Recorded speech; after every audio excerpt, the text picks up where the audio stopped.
Azimio la Umoja One Kenya presidential candidate Raila Odinga wants IEBC Vice Chairperson Cherera to conduct a repeat election if the Supreme Court orders so. Odinga says Chairman Wafula Chebukati's actions have proven that he is not impartial and thus wants the court to find him culpable of criminal actions. NTV's senior political affairs reporter Kennedy Mureithi with more. With the Supreme Court sittings now over and the judges retreating to write their judgments, set to be delivered on Monday, Raila Odinga will be hoping that one of the prayers to have the IEBC chairman Wafula Chebukati found culpable of criminal actions in the running of the August 9th presidential election is granted. In submissions by his lawyers in response to questions by the Supreme Court judges, Odinga sought to prove the possibility of another commissioner holding forth in the event a fresh election is called. In his mind, Lawyer Paul Mwangi arguing that the Constitution is expressed on commissions and thus the exit of Chebukati, if the court rules so, will not necessitate a vacancy as has been argued by the respondents. It is him who has betrayed the Constitution.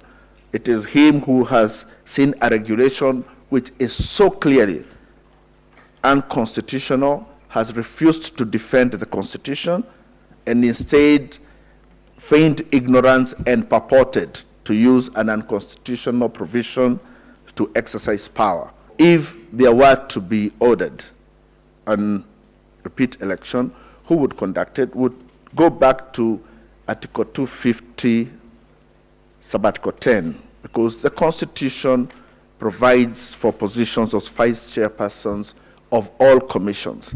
Article 250 of the Constitution, Sub-Article 10 notes, the members of a commission shall elect a vice chairperson from among themselves at the first sitting of the commission and whenever it is necessary to fill a vacancy in the office of the vice chairperson.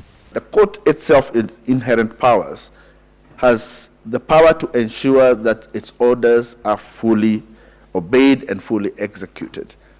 And in such a situation, the court would treat its order as an order that has to be executed and would have the inherent powers to make all such other orders that are necessary to ensure that those orders are executed in full. According to Odinga's lawyers, evidence adduced before the highest court in the land has proved beyond reasonable doubt that the commission as is dysfunctional, insisting the chairperson has been running it as a one-man show. It is very clear, it is mandatory, that once results are received, the IEBC, not the chair, shall tally and shall verify, then shall declare results.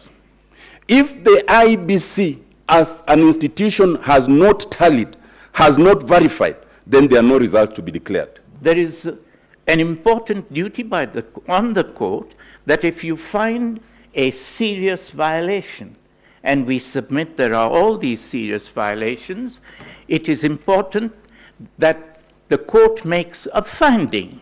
If you participate in a game and the wrong penalty is given on the 89th minute, you cannot be asked, why did you play all along? Sometimes it is the 89th minute penalty that shows the unfairness of the provision. Consequently, the lawyers disputed the announcement of William Ruto as president-elect. None of the candidates then achieves 50% plus one. Whether you use, remove rejected votes, you add rejected votes, whatever permutation, and there are 7. Is it fiction as denoted and captured in books of literature, or is it the truth? This is the biggest question that the 7 judges of the Supreme Court will have to answer this week, as Kenyans wait upon them to give them an answer on Monday next week. Kennedy Mureithi, NTV at the Milimani Court.